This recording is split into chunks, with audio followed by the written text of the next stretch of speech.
welcome viewers to the final call. And today we are going to be talking about the blood that is inside the body, and the way and the reasons why God has put specific mandates on the body and on the diet. If we don't apply these health laws and regulations, we are bound to become sick, because God gave us the Bible as a manual for health.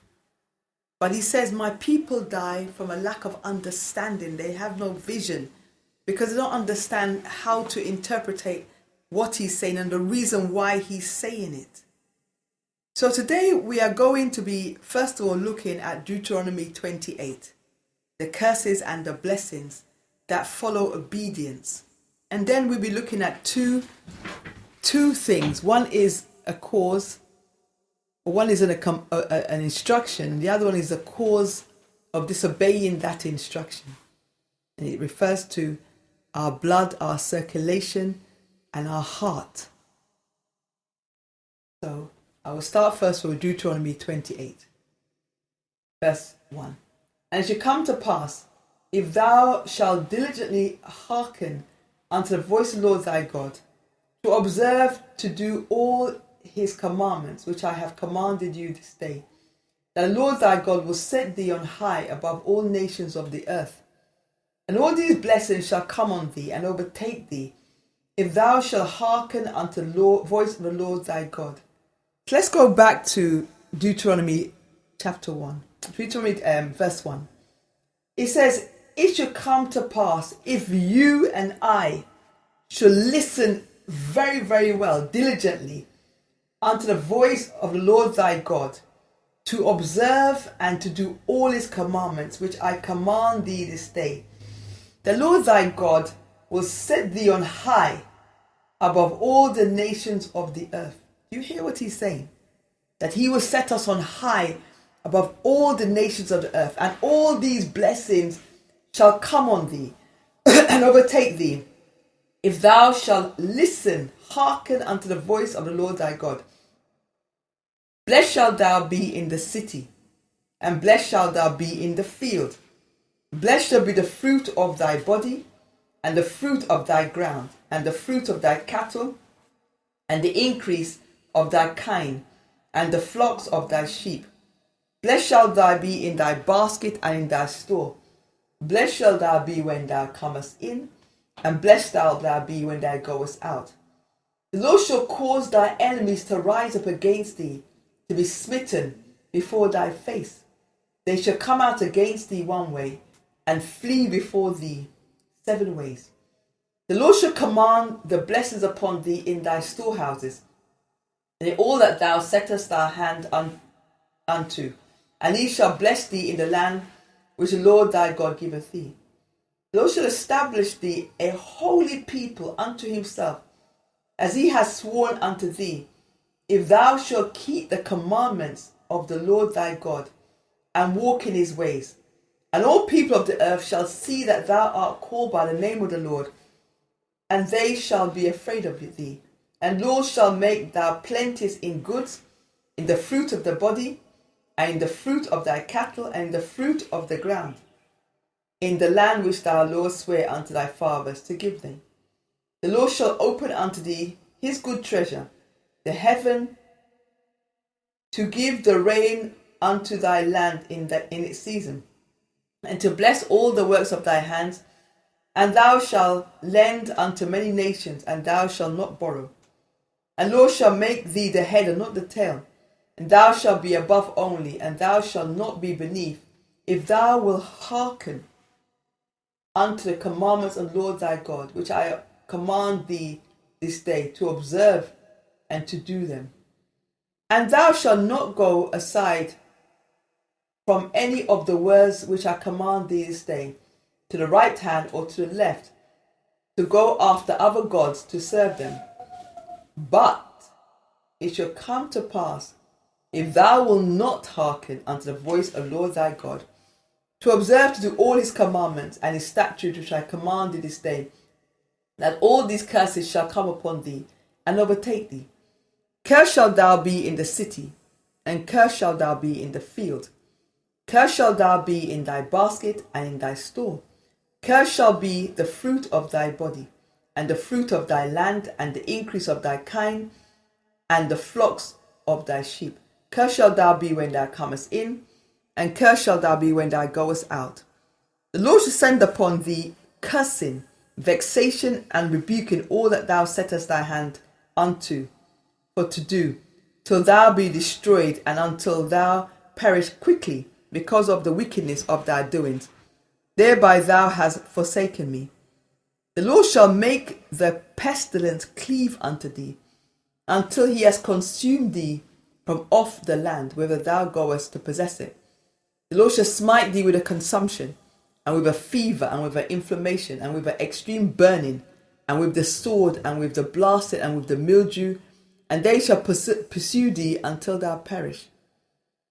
And thy heaven that is over thy head shall be brass, and the iron that is and the earth that is under thy feet shall be iron. The Lord shall make the rain of the land powder and dust from heaven. Shall it come down upon thee till thou be destroyed. The Lord shall smite thee to cause thee to be smitten before thy enemies.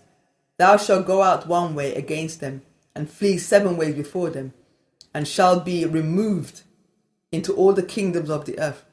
And thy carcass shall be meat unto all the fowls of the air, and unto the beasts of the earth, and no man shall fray them away. The Lord shall smite thee with the botch of Egypt, and with the emeralds, and with the scab, and with the itch, whereof thou shalt not be healed, cannot be healed. The Lord shall smite thee with madness, and blindness, and astonishment of heart. And thou shalt grope in the noonday, as the blind gropeth in darkness. And thou shalt not prosper in thy ways. And thou shalt be only oppressed and spoiled evermore, and no man shall save thee. Thou shalt betroth a wife, another man shall lay with her. Thou shalt build a house, and thou shalt not dwell therein. And thou shalt plant a vineyard, and thou shalt not gather the grapes thereof. Thy ox shall be slain before thy eyes, and thou shalt not eat thereof. Thine ass shall be violently taken away from before thy face, and shall not be restored to thee. Thy sheep shall be given unto thy enemies, and thou shalt have none to rescue them.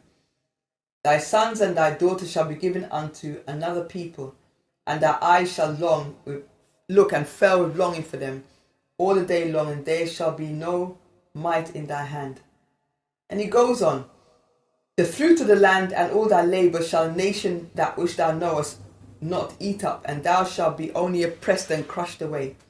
So shalt thou, and that thou shalt be mad for the sight of thy eyes, which thou shalt see.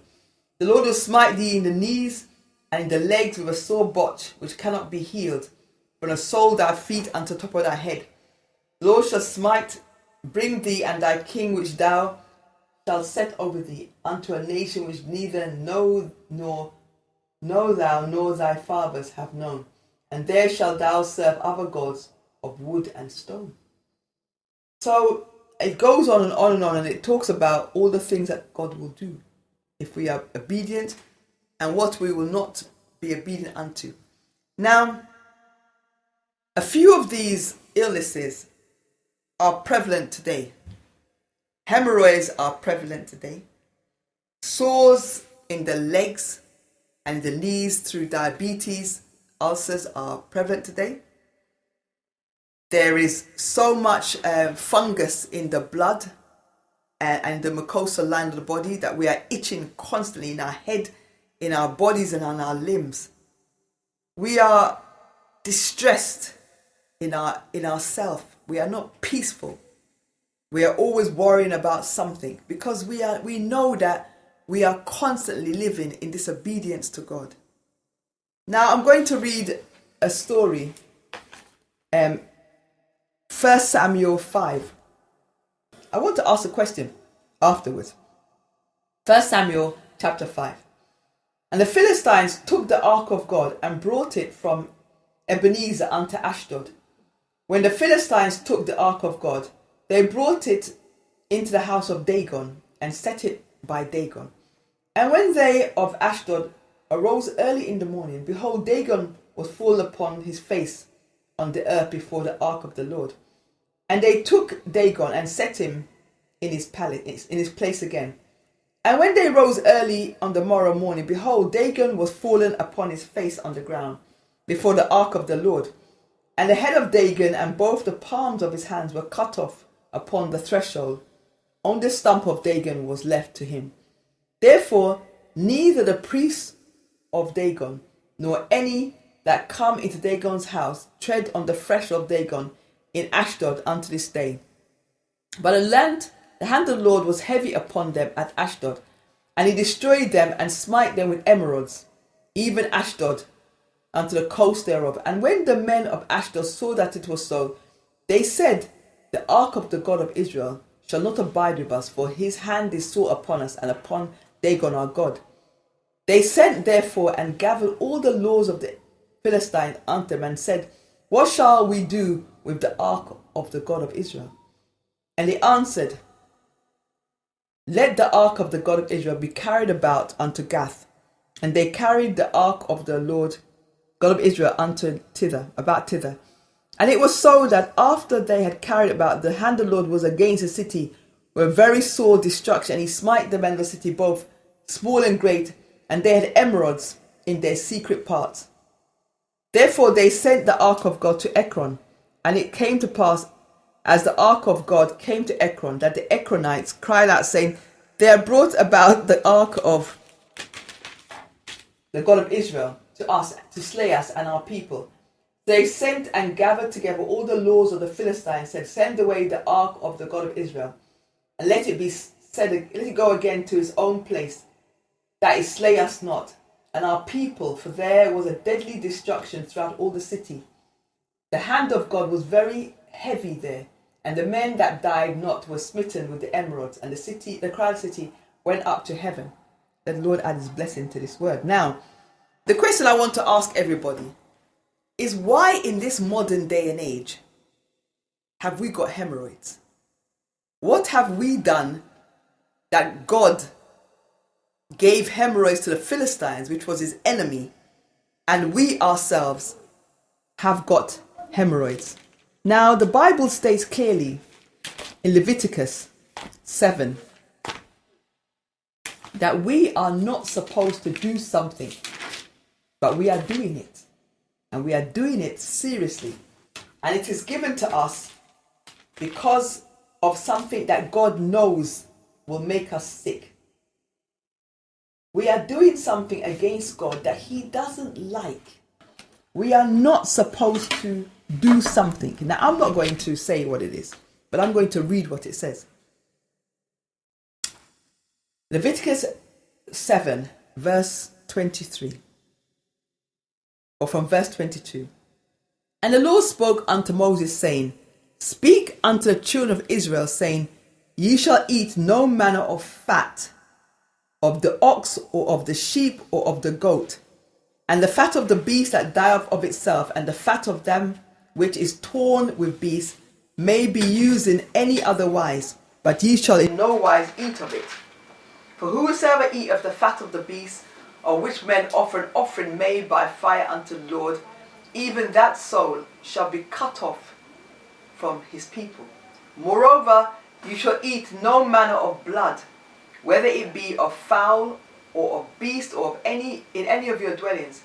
Whosoever it be that eat of any manner of blood, even that soul shall be cut off from his people. Let's just go. Now, why did God tell the Israelites not to eat fat and not to eat the meat with blood in it?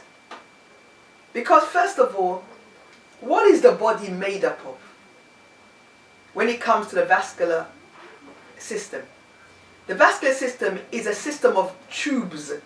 They are tubes.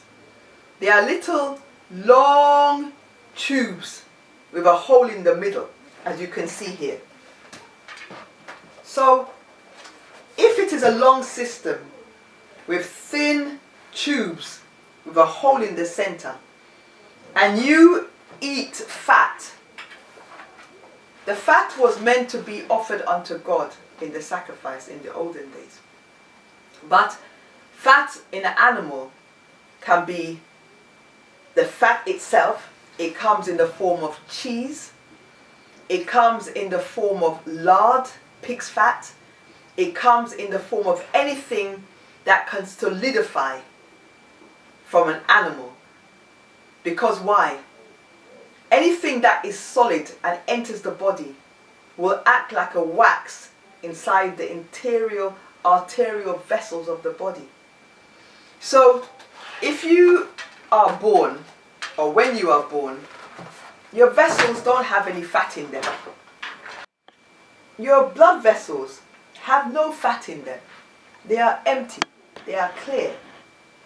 Now, as we age and we eat the fat from the beef, from the chicken, from the meat, from the pig, which is forbidden biblically to enter the body, because the fact that the meat, the fat content of a pig is so heavy, it's so fat, it's got a lot of fat in it, and it's got a lot of parasites inside the tissue. So when you eat them, you end up with worms inside, and the fat solidifies inside the arterial vessel and leads to many, many illnesses.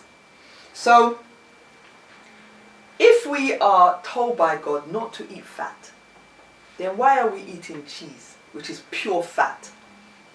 Why are we eating butter, which is fat? We need some fat, but it's not coming from that source. It's coming from the source of seeds and nuts. That is the oil that doesn't harden. The oil in sunflower seeds, pumpkin seeds, sesame seeds, and flax seeds do not harden even when you put them in the fridge. They are essential fatty acids and are essential to the health of the body. Whereas animal fat is saturated and it's hard. It cannot be dissolved inside the body. That is why it solidifies around the inside the arterial vessels and causes rigid plaque inside the vessel. Now this plaque, as you see, reduces the area, surface area of the vessel, the blood vessel. And so, as blood is being forced through, if you are drinking the blood inside the meat, or you're taking it, that accumulation of blood will also add to your own blood, and it will thicken your blood and make your blood heavy. So it will increase your red blood cell platelet thickness count. So if you increase the thickness of the blood and you reduce the passage, the hole through which the blood is going, then you're going to have a problem, because one, the blood will be moving very, very slowly, and it will also clot more quickly because it's thicker and heavier. This would lead to a condition called thrombosis.